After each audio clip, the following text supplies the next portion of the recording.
I love our country, and it's a good government, but anything could be better. Your next deal is going to make you the highest paid writer in Hollywood. Where do I sign?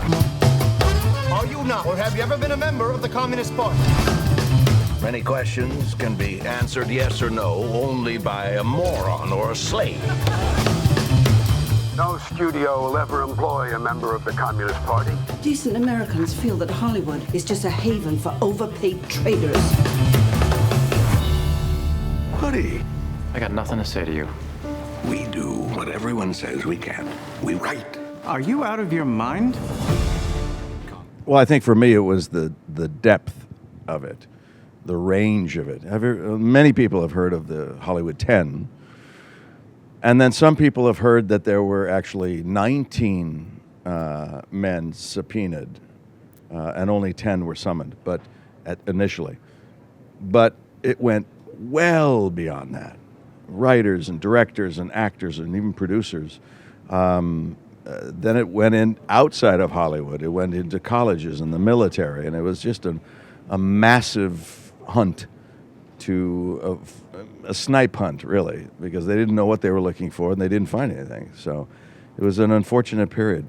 For me, one of the most surprising aspects was just finding out about this guy, Dalton Trumbo. The story was, his story was so compelling that I was surprised it hadn't been told.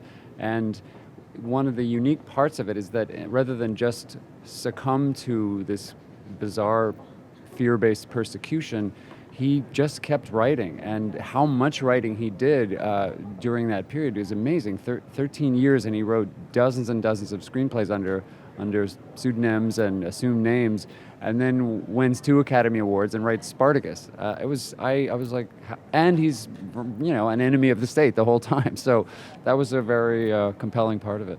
I'm not sure, and I heard you say that. There are characteristics of Trumbo that are like me, and I find that displeasing. Disturbing. No, because Trumbo was, what I mean when I say that is that there was so much range in the guy's persona and his personality and his life and the way he handled things. He at one moment he could be just tucked in the most intimate way by himself, sort of muttering the lines of all the characters in a very lonely place, and in another place he would be, kind of performing his ideas. He wasn't a professional actor, but he had a theatricality to just talking and just trying to convince you of something. And I think you need someone that has a little bit of that in themselves to pull off that character. So you're saying that of all his traits, that I share the good ones that That's basically, yes, of course. That's what I was saying. Well, I just want to clarify that. Kirk Douglas saw it. That was pretty amazing. Brian and Kirk watched it together. Yeah, Kirk said afterward, he said, I have one complaint about the movie. Otherwise, I love it, but I have one complaint. And I kind of braced myself. I said, what is that, Kirk? He says, I don't understand why the filmmakers didn't consider me to play Kirk Douglas. Yes, sir. You got me. Do you have to say everything like it's going to be chiseled into a rock? Whisper a movie you've written in secret. Maybe I've even heard of it. Maybe you have.